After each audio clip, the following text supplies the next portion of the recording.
Well, hey there, American Farmsteadhers. This is Donna with Hazel Bell Farm. And Jenny with the Gramstead Family Farm. And we are two American farmsteaders coming to you from Northeast Florida, where we do our best to grow our own food and share our experiences with you in hopes that you will too. Some encouragement, hopefully.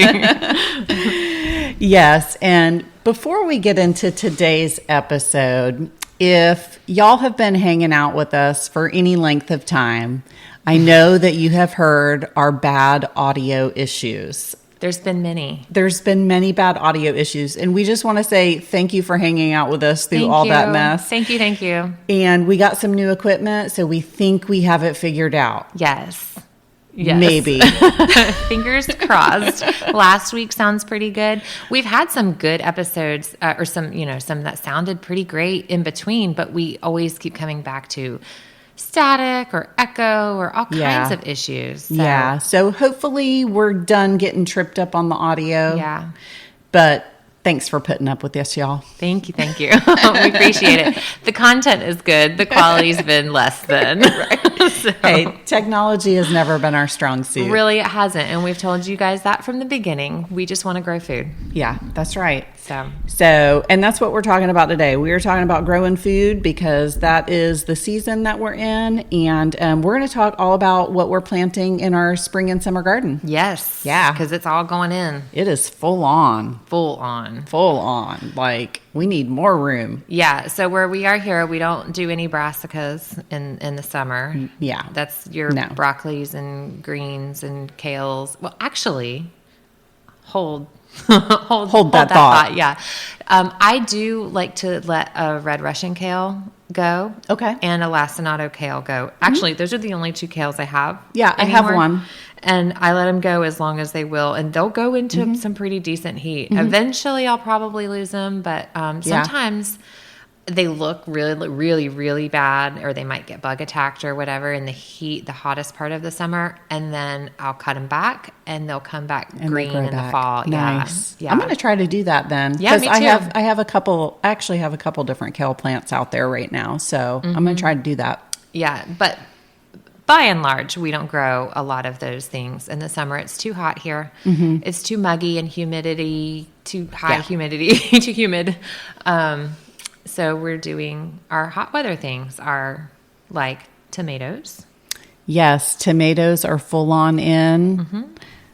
However, they are not trellised in my garden. So You'll get to it. I'm working on that. I walked out into my garden last night and we've gotten some rain, and how the garden, we talk about you can water it all you want and that just keeps it alive. Yeah. And then we had a couple of good rains, and it's like these things just shot up overnight. They love the actual rain. Yeah. I'm convinced that there's like some good minerals in it. Yeah, it's like magic rain. Everything grows really good after a nice, slow, steady rain. Yeah, and so suddenly, like tomatoes that I've put in the ground 2 weeks ago, out of solo cups, they weren't anything special. Suddenly are 2.5 feet tall. Like I have to prune some. Yeah. They're crazy. Yeah. I've been pruning my tomatoes like crazy. Like I swear every day that I go out there and walk through and water everything, it's like I'm popping suckers off every single day. Like they're growing fast. Yeah. So while we're on the tomato topic, what varieties are you growing? Okay, so I narrowed it down this year. I have 2 kinds of cherries, and now I'm really sad I need another cherry. I have sun golds. Okay. And those should come back and reseed themselves. And then I have a large red cherry. Okay. I don't know what it's called. It's something I had saved seed from, and I marked it large red cherry. So it's like golf ball size. So it's not quite a slicer, but it's not quite a Is it maybe a Chadwick cherry that I gave you? It might be. I have grown those before. It might be a Chadwick. Those are actually one of my favorite cherry tomatoes to grow. But I like that they're that mid-size. They're good for like salads. Quarter them up. Yeah, I'm in the same boat with my cherry tomatoes. Like I normally grow like all the different colors. Like, I normally do a red, a gold, a black. Sometimes orange. I've done, the orange or like the Brad's Atomic Grape. tomatoes. I haven't had luck with those. I'd had a really good year one year with those. So enough to make you want to keep doing it. Yeah. And I don't know why for this year, I was like, nope, I'm just growing sweet 100s. And so. Because we got on that production. Yeah. It's just production. Right. But, we also say, like, you have to want to be there. You have to want to be in the garden. And if that's what makes you want to be there to, harvest tomatoes is a colorful cherry tomato basket, then you got to grow those. Yeah, I'm thinking I might be a little sad with all just my red tomatoes and no variety. I want some black now, or like the blueberry tomato. Yeah. So, I might end up being a little sad about all my red cherry tomatoes. It's not too late. No. To start more. I mean, cherry tomatoes, they last forever.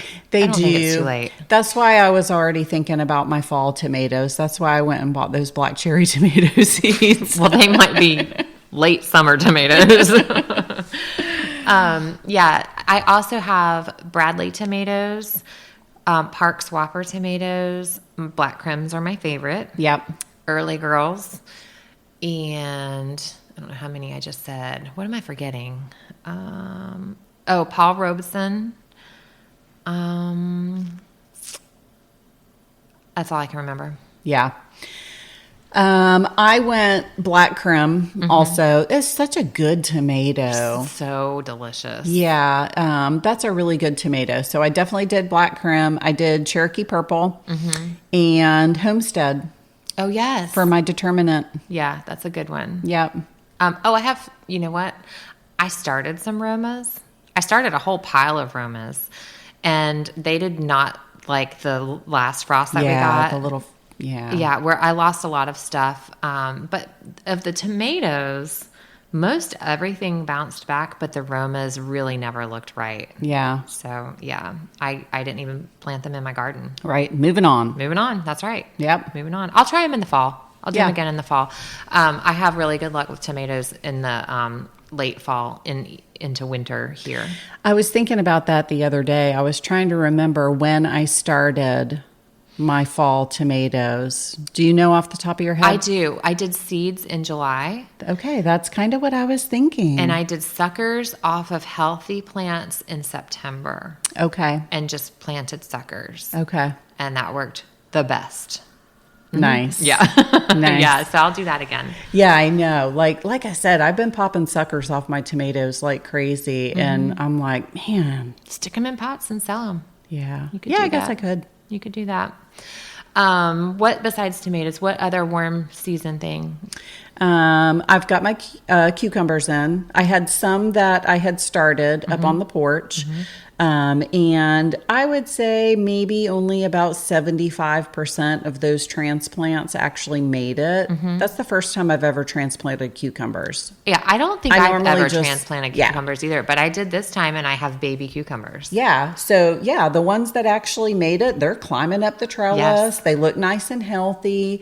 But then I went ahead, I don't know, maybe like a week and a half ago and sowed some more carrots. Or not carrots, cucumbers. I was like, really? Why? I have carrots that I need to get out of my garden still. I do too, yeah. But that's kind of the thing that I love about carrots is like you can kind of just leave them in the ground. They're right. Get to them eventually. Yeah. For cucumbers, I did the little muncher cucumbers. Okay. Yep. And that's all. That's the only variety I did. I did Boston pickling cucumbers. So we like to eat those fresh too without pickling. Like it's like the munchers. Matter. Yeah, they're cute and everybody likes to just grab them and dip them in ranch. And if I have a pile of those in the fridge, my kids will pick that over the crap that they insist I buy. So I have a bunch of those. And then I also have a bunch of I didn't do a lot. A couple of Market More. Okay. Again, they didn't withstand the frost very well. The straight 8 cucumbers, which is real similar to a Market More. I think it's a hybrid. Is it? Yeah, it's for production. Okay. And it's like your standard dark green tomato or cucumber that you find in the grocery store. Like I guess 7 or 8 inches long. And I have a lot of those. Yeah. Yeah. Which you can pickle those as well. They pickle just fine. Yeah, too. I've done it before. Yeah, I've pickled those plenty of times. Yeah, cut them up into quarters, slices. Whatever you want. Yeah, we go through a lot of pickles at our house. And so I'm hoping to not have to buy cucumbers to pickle for next year. Over the next year, I mean. Yeah, I know. Yeah. I struggle with cucumbers. I did last year for sure. But like I said before, I think I had a sterile hybrid. Like seeds from a hybrid, and they were sterile. That's what I think happened, because they grew beautiful plants, just beautiful flowers. I even hand pollinated them. Nope, no cucumbers, not one fruit. That had to have been what it was. That's what I think. That's what I think. Other worm season things, like the normal stuff, squash and zucchini. Yeah, I'm doing black beauty and a multicolored scallop squash. Ooh, I mean, they're not. One squash isn't multicolored. It was a mix of seeds. Oh, okay. So there's yellow, there's green, there's white. Okay. And so I don't know what went in. Like those little patty pans. Yeah. Those are fun. Those are so pretty. Those. I think I still have some seeds. Okay. I'll give you some. I may have some seeds, actually. I haven't been through my squash seeds much. Yeah. I like the little patty pan.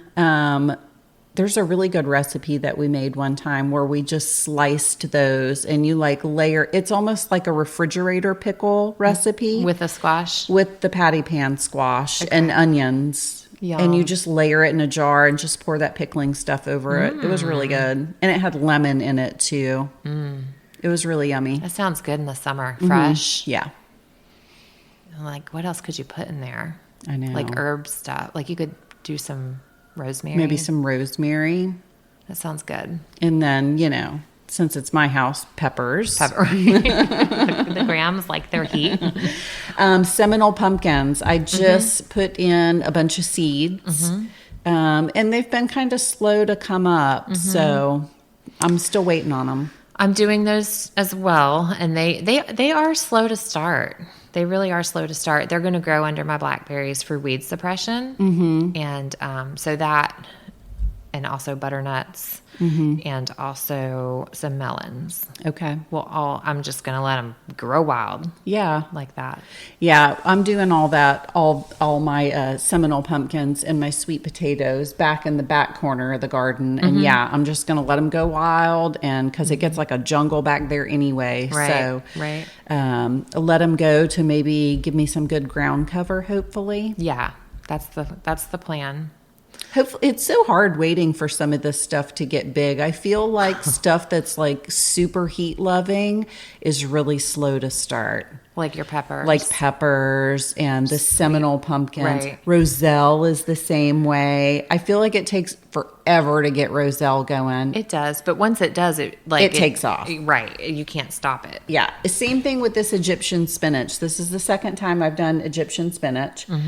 It's a heat-loving spinach. It grows like a big shrub bush. Right. They get really big, and actually, if you let the stems dry out, you can separate it and use it as jute cordage. What? Yeah, I know. I've even tried it. That's just what I read about it. So interesting. That plant, if it's one of those heat-loving things, so it takes forever to get it going. Yeah. And then it just goes crazy like the Roselle does. Right. Okra is the same. Okra. Yeah. Yeah, it takes a long time to get going. And then... So I have a new to me okra this year. I have had the pleasure of trying one of the fruits, but...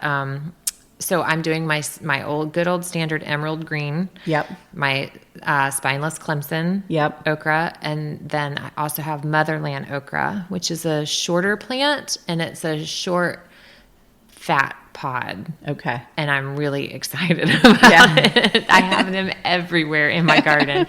Yeah. But I didn't do, I've done some orange and red okras in the past. I haven't been happy with them. They've not been as bug resistant.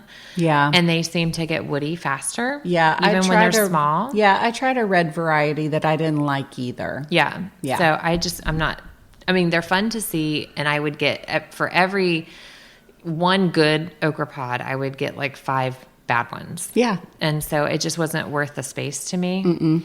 But the motherland is really good. So I'm excited about that. I have plants for you. Oh, nice. Yes, I just have to get them to you. Okay, cool. And then the roselle is you have a new roselle. Yep, a new roselle. It is a white roselle. Mm-hmm. I'm waiting on those seeds. I have my regular roselle started, but they make a white variety too. And I didn't know that. I'm like wondering, like, does it taste the same? I wonder. Is it still like cranberry? Is the pod white or is the flower white? The pod is white. What? Yes. I can't wait to grow it. That's crazy. I can't wait to grow it. So for my okra, I'm doing a hybrid. Uh-huh. It's jambalaya. Okay. Yep. That's Hostools, right? Yep. Okay. Hostools hybrid. Yep. Supposed to be like really prolific. Got to pick them young, of course, but that's like almost with any okra. So. Right. But yeah, I'm excited about the roselle. Okra is such a versatile vegetable, and so many people think they don't like it, but I think they haven't had it fresh. I know. It's if you've so never good. etten fresh okra, like you picked it and you ate it in the garden. If you've never had that and you think gross, you haven't lived. I'm sorry. No, it's so good. It's like so everything else that, homegrown tomatoes are so much, they're exponentially better than store-bought tomatoes. Yeah. I'm sorry. Yeah. I'm a total snob. I know. We made hamburgers yesterday, got together with some friends and made hamburgers. And I was like, man, I wish I had a tomato for these hamburgers. And I thought to myself, I could go buy one from the store. Ooh, no. It's just not good. No, I'm not going to go buy one from the store. We'll just have no tomatoes. Yeah. I have started ordering stuff if we go out to eat without tomatoes because I know it's going to be disappointing. I know. Growing your own food really kind of ruins the restaurant experience. Mm-hmm. Like, it's really hard for me to find a salad that I like now. Oh, yeah. I never order steak when we go out to dinner. Yeah, it's never not the ever. same. It's just not the same. And so pretty much now when we go out to dinner, I'm all about seafood. Because you can't grow that. Because I can't grow seafood. That's funny. I'm not a big seafood eater, but that is a good trick. Yeah, because keep you happy when you go out. I'd be disappointed. So yeah. But then I got disappointed the last time we went out and ordered salmon. I was like, man, I got this little tiny piece of salmon. It was like the size of my computer mouse. I'm like, are you kidding me? Like, if I cooked salmon at home, we would cook like a whole entire fillet, and like, honestly, I would probably eat a third of it. Right. Right. It's funny. Yeah, inflation, I guess. Restaurant supply. Yeah. That's tough. So, let's see here. What else is going on in the garden? Oh, potatoes. Yeah. My nemesis. We're on the tail end of, I think they'll be coming out within the next month. Yeah. I put mine in the very end of February. Mm-hmm. So. Yeah. So March, April, and then probably even all of May, you think? Yeah. Well, it depends on the varieties. Yeah. I did red Pontiac. Okay. So I can't remember for sure. Red Pontiac is a determinant. Is it 80 days? I don't know. 70 to 80 days? I think 80 actually. Okay. Now that I really think about it. Yeah. So normally we plant Valentine's. So it wouldn't be the end of May. March, April. I feel like we normally pick them in April and May. So that would not be 80 days. Hey, that's a big little corner of my garden where all my potatoes are. Like, what do you plant after your potatoes? Okay, so I have to admit I'm not really good about following the crop rotation rules because I honestly just don't always know. Mm-hmm. This year, it depends on where they are and what kind of space is provided there. Once they come out, where mine are right now, I have, it's a 4-foot wide bed, about 25 feet long. Okay. And there's a trellis on one side for tomatoes. Yeah. So I have a whole line of tomatoes on one side and potatoes on the other side. So when those potatoes come out, I'm left with like 3 feet, I guess, a 3-foot wide section up against a trellis. Do I want to use that side of the trellis? Probably not, because the tomatoes need the airflow on their side. So I think a couple of things that I want to plant in like clumps together instead of, and actually create like a monoculture, Yeah. row, are peanuts and green beans. Yep. So maybe those will go in there. Oh, that's a great idea. Maybe I can just succession sow some green beans or something like that. Right. Or some more peas. Right.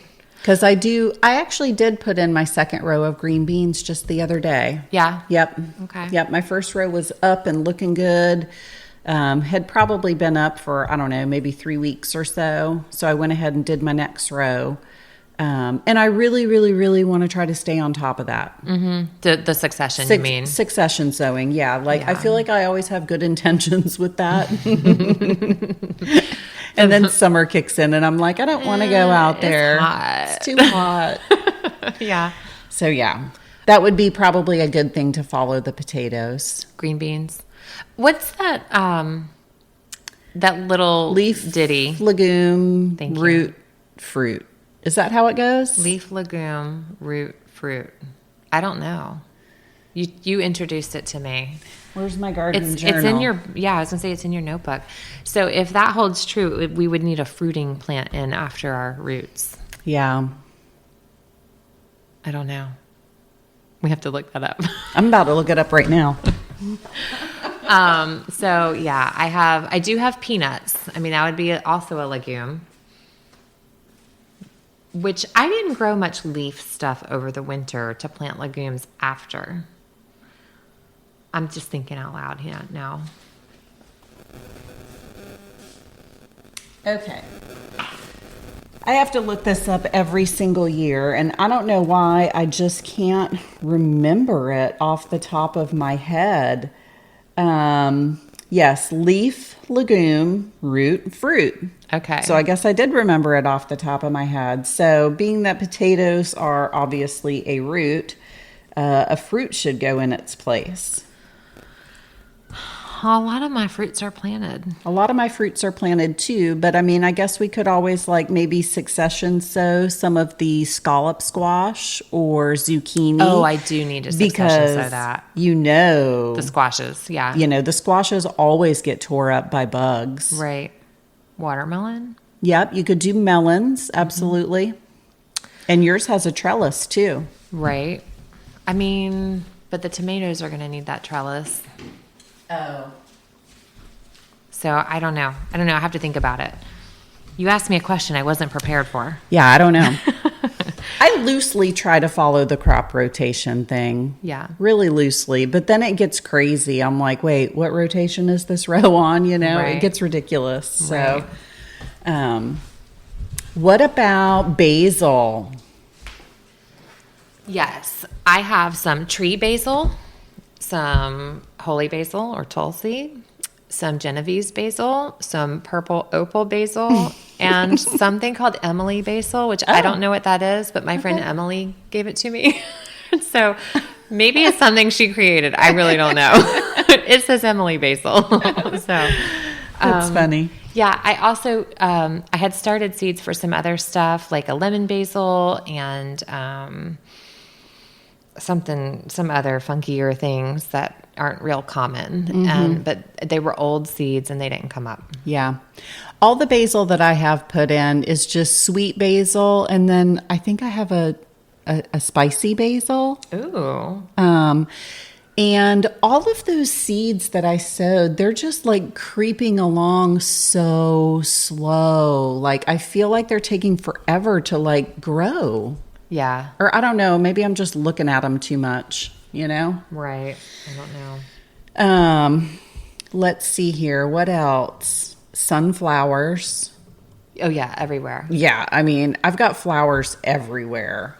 Marigolds. Yeah. I've got a ton of marigolds that I direct sowed in the garden. Me too. And zinnias and sunflowers. And then I had a little packet that was just an annual mix. Mm-hmm. Those went in a bed. Those are all starting to come up. Mm-hmm.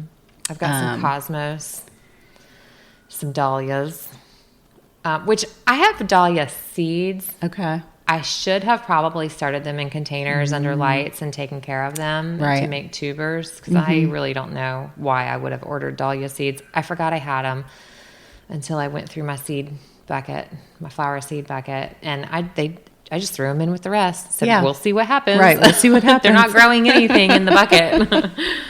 So, hey, real quick, we mentioned last week that we would maybe have a quick tip about what to plant after onions. And since we were just talking about that rotational thing, crop rotation.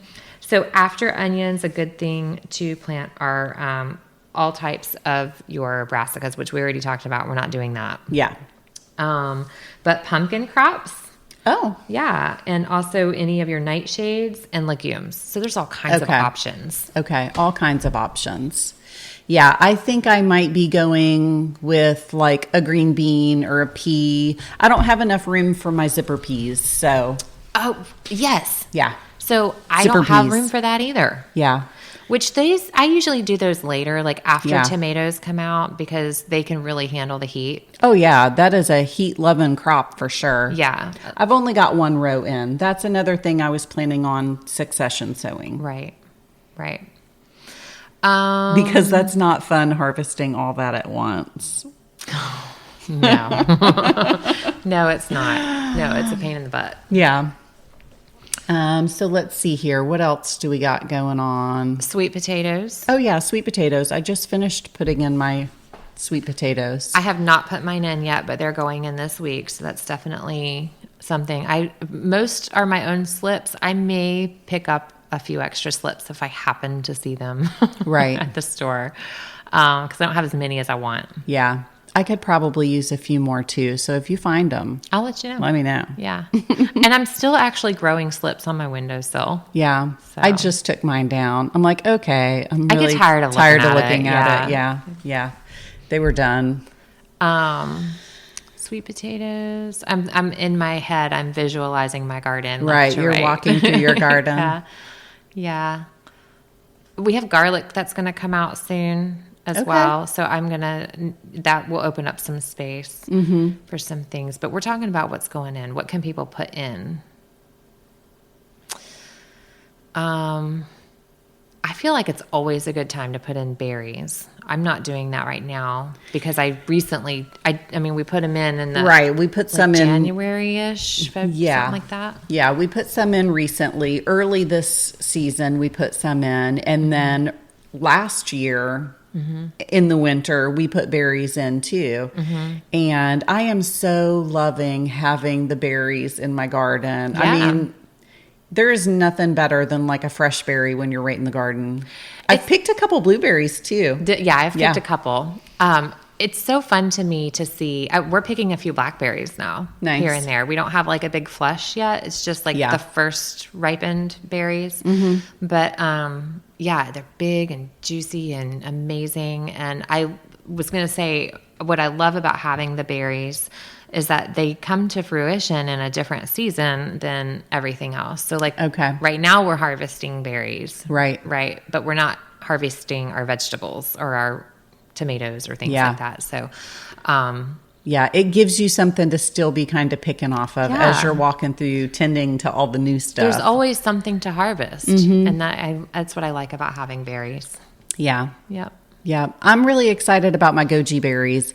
So what is the deal with them? They have all kinds of buds on them and flowers on them. Tons of flowers. Me too. And they're not making fruit. I know. And I'm just like, come on.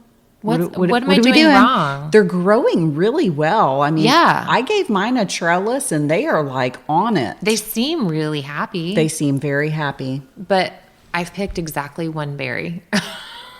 I haven't gotten any berries. I got one berry. Okay. Yeah.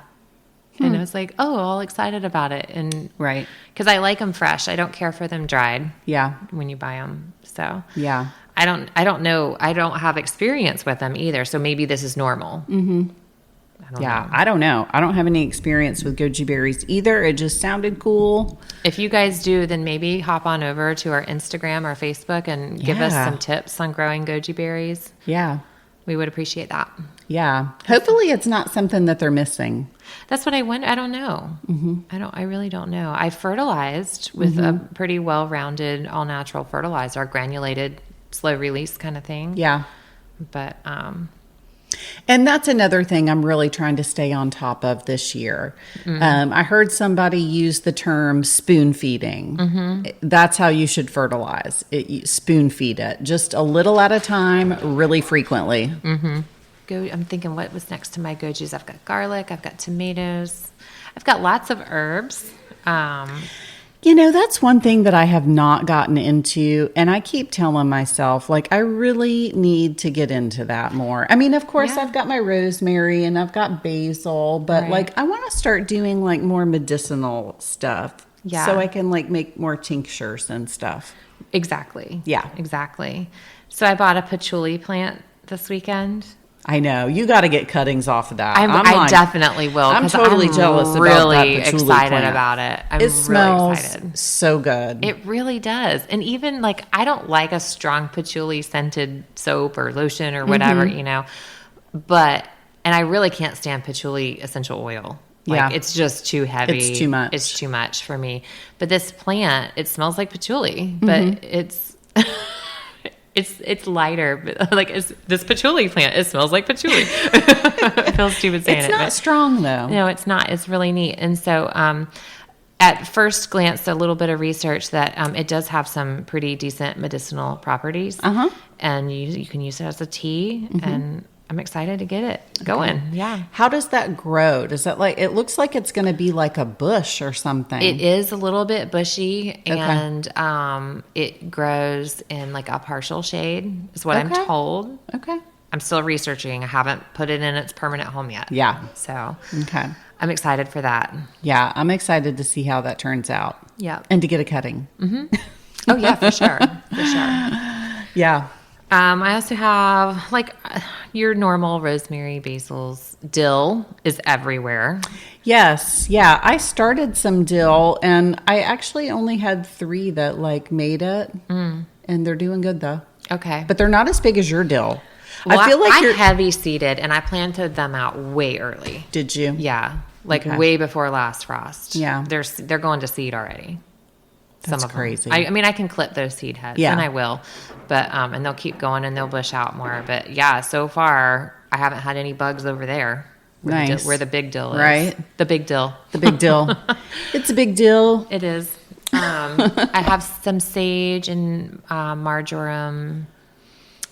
What else? Tulsi. Oh my gosh. Speaking of sage, your pineapple sage. Oh yeah. Is that blooming? It is so pretty. It's so pretty. It has all these little like cylindrical red flowers all over it. That is the prettiest thing ever. Yeah. So I want to use some of the leaf for a tea. Yeah. I'm thinking like to put in with my green tea. Okay. And can I use the flower?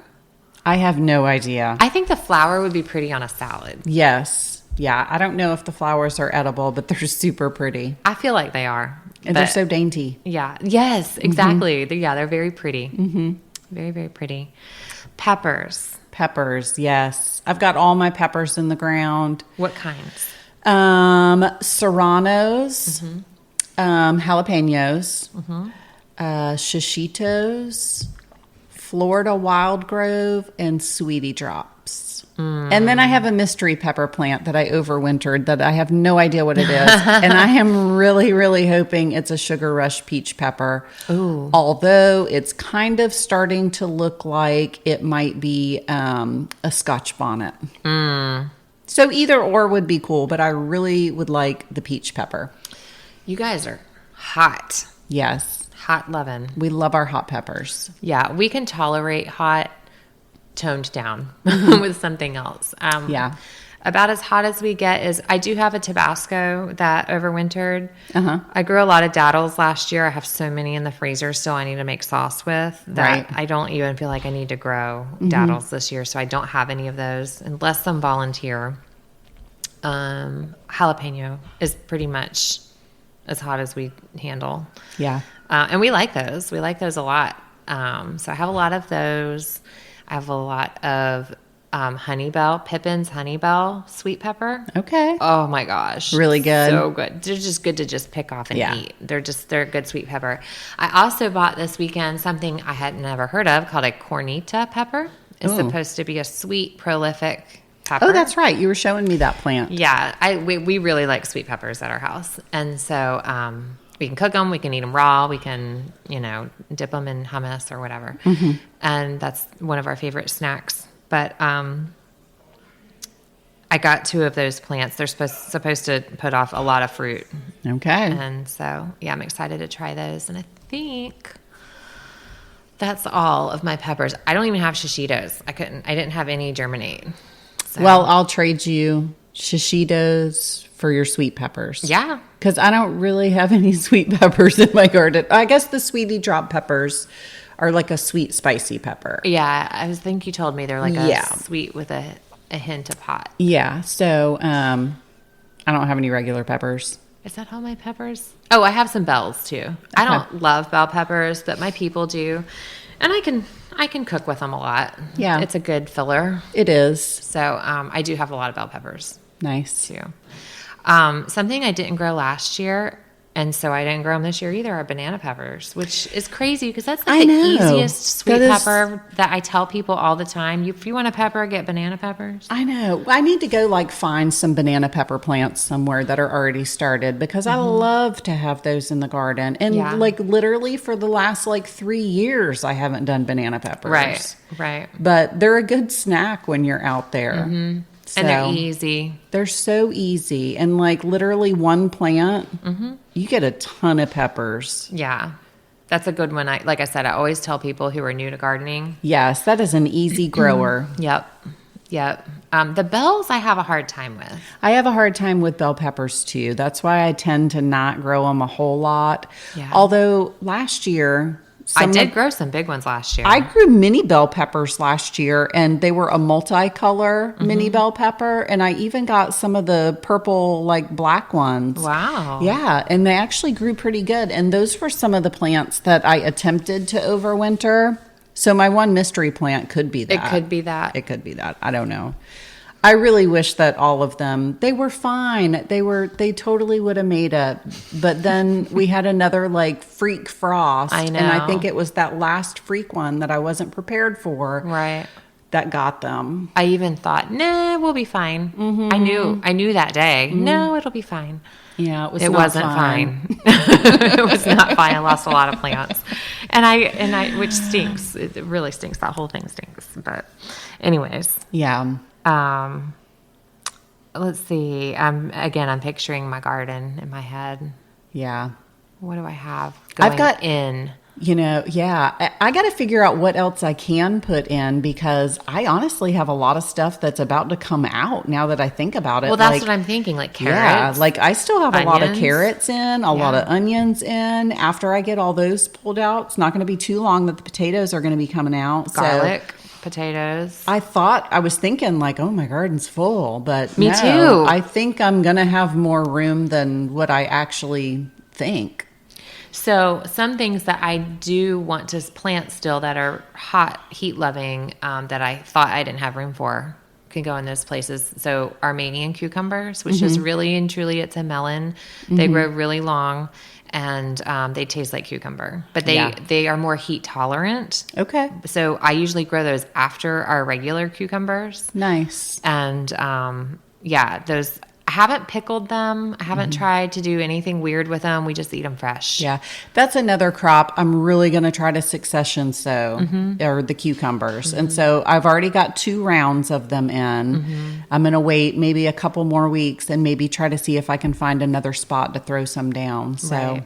And yard long beans. Yes, that's another thing. That's another thing I'm waiting to put in. They are also heat loving. So they'll do well in the summer. After you pull out something else. Yeah. Maybe when the tomatoes come out, those can go in. I don't know. I've got some space probably on one of my cucumber trellises where I'll put those. I don't have any trellis space left. My trellises are full. And I added trellises this year. I added beds this year. I am pretty planted out to the max. Yeah.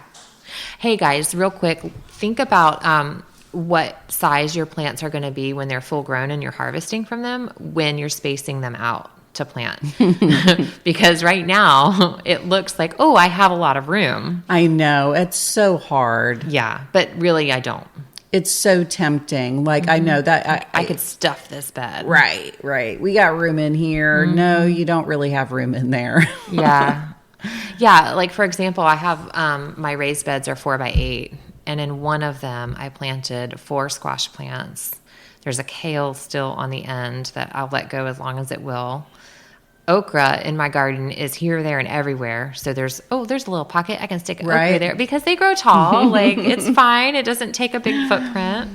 And then the other side has a bunch of peppers that are all pretty intensely planted because peppers like to hold hands, right? Yep. And that is a full bed. But when they first went in, it was like this tiny little squash and this tiny little squash and this tiny little pepper. And I was like, I think I'm going to throw some flowers in there. Right. And now, no, like, those squashes are getting ready to fruit. The peppers are starting to take off with the heat. And there's no way I could put another thing at all in there. Yeah. So it's tempting. It is. Maybe a sunflower. Yeah. Maybe. Surely you could squeeze a sunflower in there. Yeah. Mm-hmm. I've had lots of volunteers popping up. So, and like a few of them are like right in the middle of the dang walkways. I'm like, I don't know. I'm thinking I might maybe try to relocate them. I don't know. I don't know either. They're not very big. They're probably only about, 4 inches tall right now. So I feel like if I dug around it enough, I might be able to fool it. Yeah. I'm doing some Pro Cut sunflowers this year as a test. And so I started those in pots and they transplanted just fine. Okay. So I know they're different than your regular sunflowers. Yeah. But they did fine. So maybe. Okay. Maybe. Yeah. That's all I can think of that I'm putting in. That's about all I've got going in. I mean, we really just tried to focus on like, let's just grow some food this year. Like, I don't need 18 fancy varieties.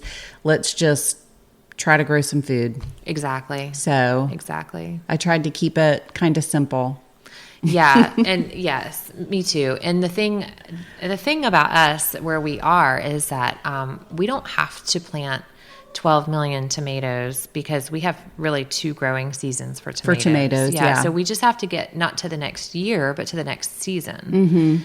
And so if you're in our zone 8B/9A, consider that, you can keep a smaller garden because you can do it twice. Yep. Absolutely. So yeah, that's about all. Yeah. Thanks for listening. Yeah. Thanks for hanging out, y'all. Bye.